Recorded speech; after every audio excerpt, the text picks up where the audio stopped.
Hola a todos, estamos aquí en un nuevo vídeo de Derecho Internacional Privado y esta vez vamos a ver el tema 2, el Sistema Español de Derecho Internacional Privado.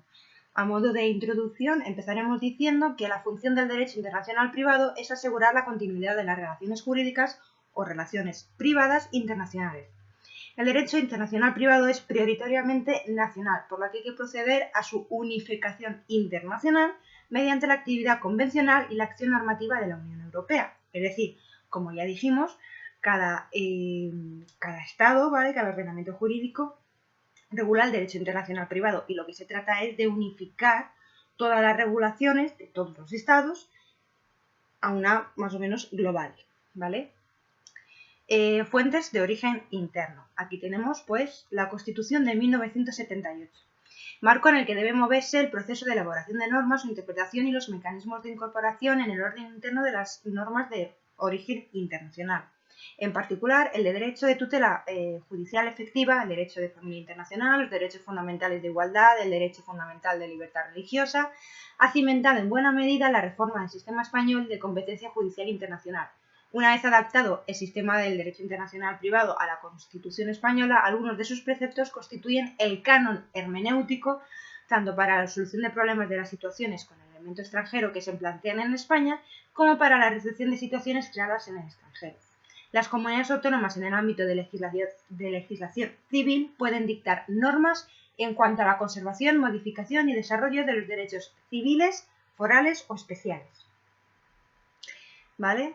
Luego tenemos la Constitución, la segunda, ¿vale? Que tienen pues un papel bastante significativo. Los rasgos predominantes en el sistema legal español son su enorme dispersión y fragmentación. Unas se encuentran en el Código Civil, otras en las leyes especiales, también en la ley de jurisdicción voluntaria. El reconocimiento de decisiones judiciales y no judiciales ha sido objeto de una radical reforma de la Ley 29/2015 del 30 de julio sobre cooperación jurídica internacional en materia civil, que además comprende cuestiones tan relevantes como el régimen de cooperación jurídica internacional en materia de la notificación internacional o la prueba del derecho extranjero. A este panorama se suman normas dispersas de la legislación notarial y registral. Finalmente, el derecho de la nacionalidad permanece estable. En cambio, el derecho de extranjería está sujeto a un permanente proceso de revisión, que tiene mucho que ver con los cambios de criterios sobre el tema de relaciones políticas, tanto en España como en el ámbito de la Unión Europea. Bueno, aquí como hemos visto, las leyes, como siempre hemos visto, ¿vale? Pues están muy dispersas y fragmentadas, ¿vale? Que si en el Código Civil, leyes especiales, que si la nueva ley de cooperación jurídica internacional, en fin. Luego tenemos como tercera la costumbre, que opera, como ya sabemos otra vez, en defecto de ley. Intervienen como fundamento de ciertos supuestos de inmunidad de jurisdicción y en la lex mercatoria. Ambos se han aplicado para resolver conflictos internacionales de tráfico. Luego tenemos como cuarta la jurisprudencia. A la nacional, a la nuestra, ¿vale? Hay que sumar la supranacional, ¿vale? Como la del Tribunal de Justicia de la Unión Europea, que desarrolla la doctrina vinculante para el derecho de la Unión. La tendencia expansiva de la intervención judicial se debe, en primer lugar, al incremento de la litigiosidad, variedad y complejidad de las relaciones sociales y el correlativo incremento de las llamadas cláusulas generales. Y en segundo, en derecho internacional privado, dicha expansión obedece a unas relaciones específicas que son: la intervención judicial es importante en todo proceso de identificación y aplicación del derecho internacional privado extranacional, ya sea convencional o europeo. Segundo, la intervención judicial es decisiva en la aplicación de distintos tipos de normas de derecho internacional privado y en particular en lo relativo a la norma de conflicto, técnica de reglamentación típica del derecho internacional privado. Tercero, la intervención judicial es relevante también respecto de aquellas normas de conflicto abiertas o que se utilizan conexiones flexibles. Y cuarto, los problemas típicos se derivan del juego de normas de conflicto como las cláusulas generales relativas al orden público, artículo 12 del Código Civil, o al fraude de ley, que hacen ineludible la intervención judicial en su concreción. Esto es todo muy teórico, o sea, suena como muy teórico, pero bueno, esto conforme avanzan los temas, pues uno lo entiende. Esas eran las fuentes de origen nacional, como siempre, Constitución, ley, costumbre y jurisprudencia. Ya está. Y luego, las fuentes de origen internacional tenemos el derecho internacional público, esa asignatura que ya casi todos hemos dado, que tenemos tres fuentes que operan como límite a la competencia normativa de legislación nacional, que son la normativa mundial y regional sobre derechos humanos, marca los límites en los que el legislador puede moverse en la práctica nacional. España es parte de la Declaración Universal de Derechos Humanos, de la Carta de las Naciones Unidas sobre Derechos del Niño, Convenio Europeo de Derechos Humanos, Convenio de Derechos Fundamentales de la Unión Europea. Estos establecen el parámetro de adecuación de las normas nacionales, informando su aplicación e interpretación. Es decir, tú te tienes que ajustar a las normas nacionales sobre derechos humanos que ya tenemos.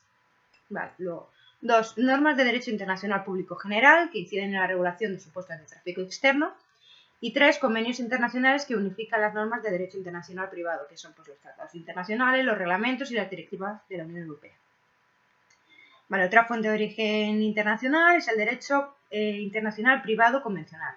La creación de normas de derecho internacional privado por vía de tratados internacionales busca aportar certeza sobre qué tribunal va a conocer, qué derecho va a resolver y las condiciones que van a dar eficacia a la sentencia.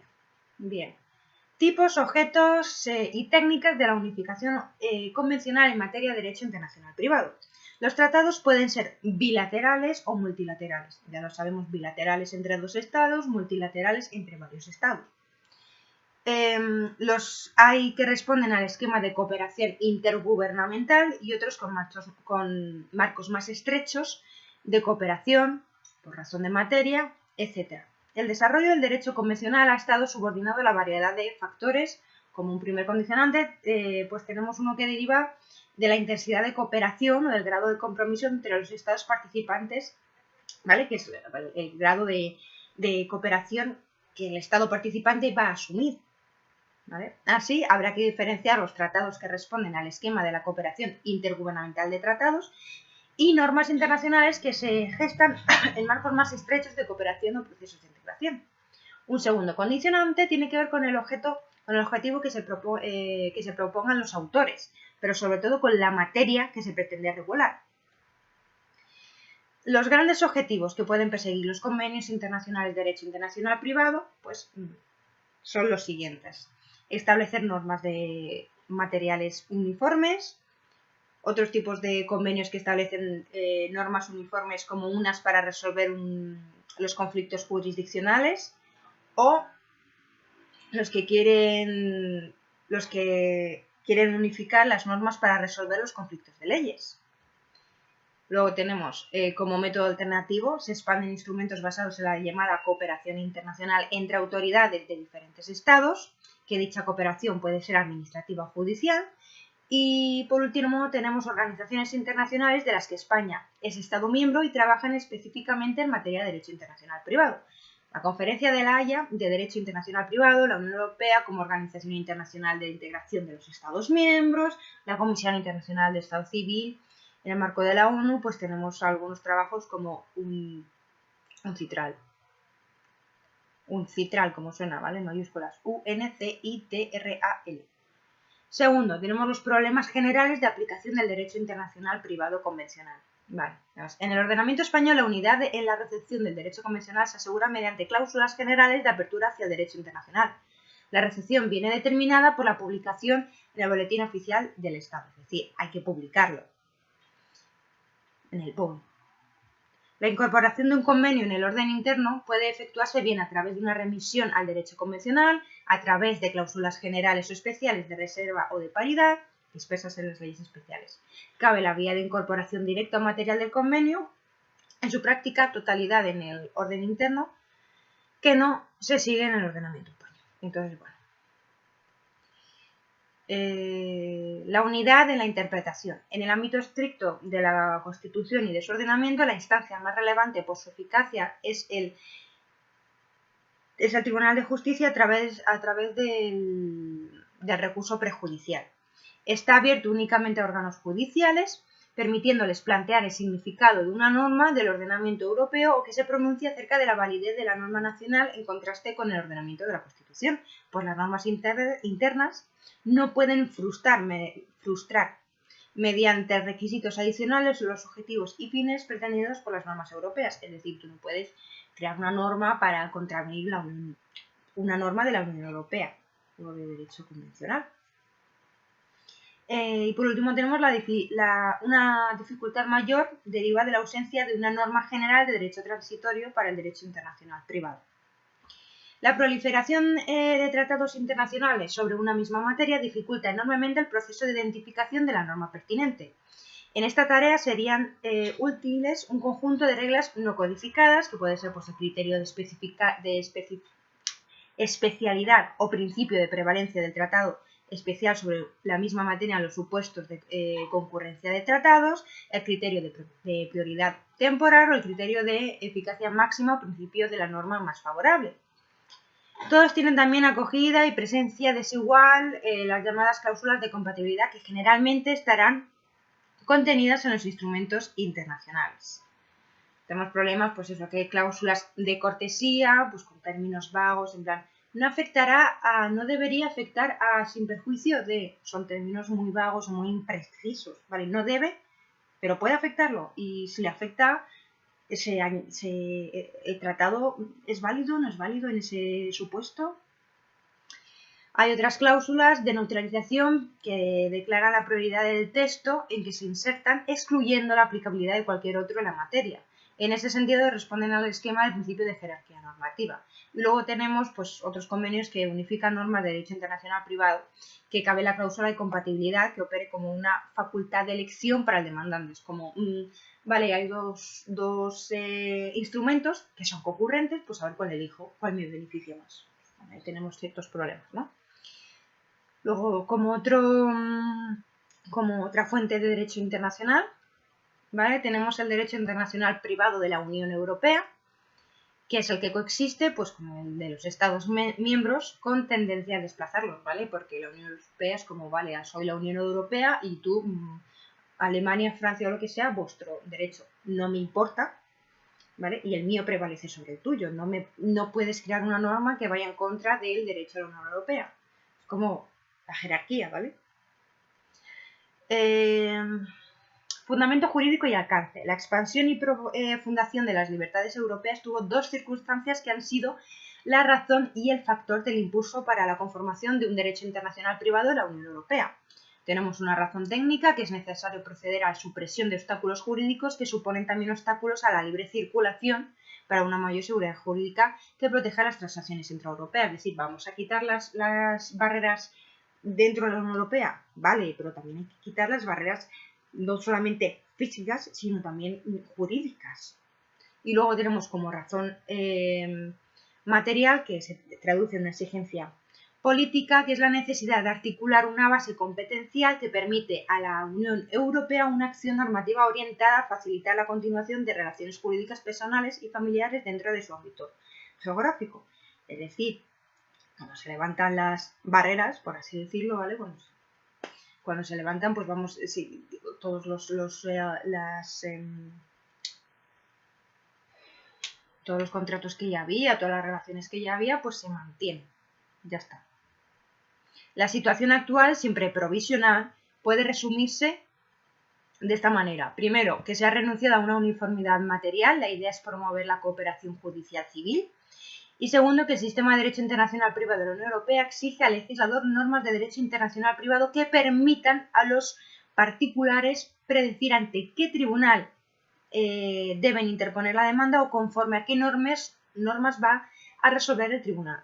Tenemos lo que se llama el forum shopping. Es la posibilidad de elección por las partes de qué tribunales pues, van a aplicar el derecho más favorable. Luego, tercero, tenemos que se trata de un proceso de unificación fragmentado. Y cuarto, tenemos que a medio plazo hay elementos que apuntan hacia un código de derecho internacional privado de la Unión Europea. Pero bueno, esto yo más que a medio plazo lo veo muy a largo plazo. Pero bueno. Como problemas del derecho internacional privado en la Unión Europea, tenemos que se abandona el convenio a favor del reglamento desde que entra en vigor y tras la publicación en el Diario de la Unión Europea. También tenemos que en cuanto a las técnicas de reglamentación utilizadas coexisten dos grandes opciones. Primero, una dualidad de unificar normas de competencia judicial internacional junto a normas de conflictos de leyes. La segunda técnica es la derivada del mandato de reconocimiento mutuo de ciertas decisiones judiciales y documentos públicos. Y luego también tenemos que excepcionalmente se han utilizado normas de conflictos de alcance unilateral a través de las cuales el legislador europeo se ha limitado a asegurar la aplicación de los objetivos materiales del instrumento en que aparece, que son las directivas. ¿Vale? Como tercer problema tenemos la recepción del derecho en la Unión Europea mediante el principio de eficacia directa y principio de primacía. ¿Vale? Cuarto problema, normalmente en todos los instrumentos normativos aparecen cláusulas por las que se asegura la primacía del derecho internacional privado europeo sobre el derecho internacional privado interno y sobre unas obligaciones derivadas de convenios internacionales procedentes de otras instancias que vinculen a los Estados miembros. Como quinto problema, tenemos que en el ámbito de determinación del derecho aplicable y de reconocimiento y ejecución de sentencias no se plantean dificultades serias. Sin embargo, en la determinación de la competencia judicial internacional, la relación norma europea versus norma interna, pues no siempre es fácil. Como sexto problema, tenemos que, en relación con el ámbito espacial de la normativa de la Unión Europea en materia de derecho internacional privado, el componente político subyacente al espacio de la libertad, seguridad y justicia determina su carácter fragmentado para las relaciones privadas intraeuropeas, por la especial posición asumida por el Reino Unido, Irlanda y Dinamarca. En cambio, muchos de los actos normativos van a resultar de aplicación a situaciones vinculadas con países terceros. Vamos a ver, solo hay que pensar, por ejemplo, en España, ¿vale? España, pues con sus comunidades y demás, pues muchas veces tiene sus conflictos de leyes, que si incluso con los reglamentos pasa, ¿no? O con las leyes, que si las autonómicas, que si las estatales. Pues imagínate eso a escala de la Unión Europea o a escala mundial. O sea, si ya es difícil lo que viene siendo dentro de un estado, imagínate con muchos estados que ya tienen conflictos entre sus propias normas internas, porque esto que pasa en España pasa en casi todos los países, pues imagínate intentar unificar todo. Ese es complicado. Luego tenemos otros problemas derivados de las interacciones normativas. Tenemos incorporación del derecho internacional privado convencional en el derecho internacional privado de la Unión Europea, remisión a reglamentos europeos, pues a convenios internacionales producidos o procedentes de otras instancias internacionales, o lo que son las cláusulas de desconexión, ¿vale? Muchas veces es como, no, vete al convenio tal del año tal. Y luego ya relaciones en el interior del derecho internacional privado. Pues nada, tenemos que si hay normas de conflicto generales y espaciales. Priman las especiales de acuerdo con el principio de especialidad. Vale. Por otro lado, qué calor hace, por favor. Por otro lado tenemos la estructura del Estado español y su relevancia en los conflictos de leyes. Los conflictos internos. Bien. Como así como presupuestos generales, tenemos estados plurilegislativos y los conflictos internos. Los ordenamientos estatales pueden ser unitarios, un único sistema de fuentes de producción jurídica y una sola organización judicial, y complejos, que coexisten dentro de un mismo sistema estatal diversos sistemas jurídicos. Son los estados plurilegislativos, ¿vale? En español, porque cada comunidad autónoma tiene sus leyes, tiene sus estatutos y tiene sus normas propias. Vale. La clasificación de presupuestos y diversidad de soluciones. Nada, pues hay dos tipos de conflictos internos, los interterritoriales y los interpersonales. Interterritoriales, pues entre territorios, interpersonales, entre relaciones personales. Los conflictos internos en el ordenamiento español. Bueno, aquí tenemos el maravilloso artículo 149.1.8 de la Constitución. Es que estos artículos de la Constitución, el 148, el 149, todos esos están como lo que se llama como un cajón de desastres, como vamos a meter todo aquí y lo que salga ha salido. Bueno, pues bien, el artículo 149.1.8 de la Constitución atribuye competencia exclusiva al Estado en materia de legislación civil. A las comunidades autónomas les corresponde la conservación, modificación y desarrollo de los derechos civiles, forales o especiales allí donde existan. Bien, ¿cuál es el problema? Pues que el precepto no concreta cuáles son los ordenamientos a los que se extiende la garantía constitucional de este artículo, ¿vale? Ya que solo dice la conservación, modificación y desarrollo. Allí donde existan, pero ¿dónde? ¿Dónde? ¿Sabes? Ahí donde existe, pues muy bien. Las comunidades autónomas no poseen una competencia general en materia de derecho civil, sino a la conservación, modificación y desarrollo de los ordenamientos civiles, forales o especiales de sus territorios, allá donde haya.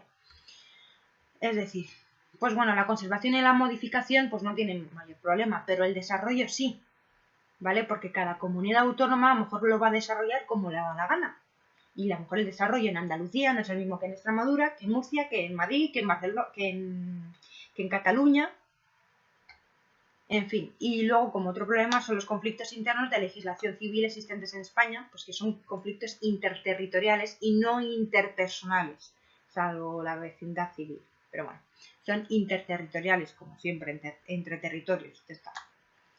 Bien, otro conflicto interno es la reglamentación de los conflictos internos en el ámbito del derecho civil. Corresponde al Estado la competencia exclusiva para dictar normas para resolver conflictos de leyes, tanto internacionales como internos. El legislador debe garantizar la aplicación indistinta de los ordenamientos civiles existentes y preservar la certeza del tráfico privado regional, estableciendo cláusulas de cierre que permitan determinar el derecho aplicable. Las soluciones generales del artículo 16.1 del Código Civil. Te dice que los conflictos de leyes que pudieran surgir por la coexistencia de las distintas legislaciones en el territorio nacional se resolverán según las normas contenidas en el capítulo 4 del Código Civil, con algunas excepciones, ¿no? Vemos que se aplica el Código Civil, excepto cuando la ley personal del interesado se determina mediante la vecindad civil y no la nacionalidad, ya que los conflictos internos solo se suscitan entre personas que posean nacionalidad española. Es decir, un conflicto a lo mejor entre un madrileño y un cántabro, ¿vale? Y si tienen nacionalidad española, cada uno se va a regir por las normas de la comunidad en la que viva. Y no es lo mismo vivir en la comunidad de Madrid que en Cantabria, que en Navarra o que en Galicia, ¿vale? Luego pueden surgir en el proceso de aplicación de las normas en conflicto, conflictos de calificación, de reenvío y de orden público. Se dan otras excepciones implícitas, ¿vale?, en atención al contenido y finalidad de alguna de las normas del capítulo mencionado.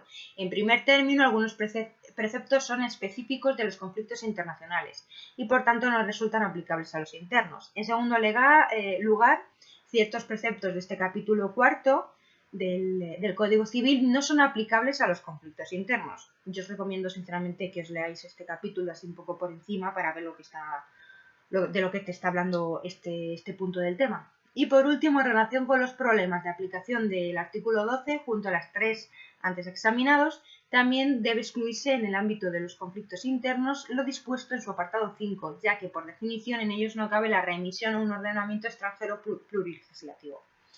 Y bueno, hasta aquí el tema 2. Esto es el segundo tema introductorio. Y bueno, aunque suene un poco, sinceramente, a Klingon, tranquilos, que lo acabaremos entendiendo entre todos, ¿vale? Así que nada, espero que os haya gustado este tema y nos vemos en el próximo. Hasta luego.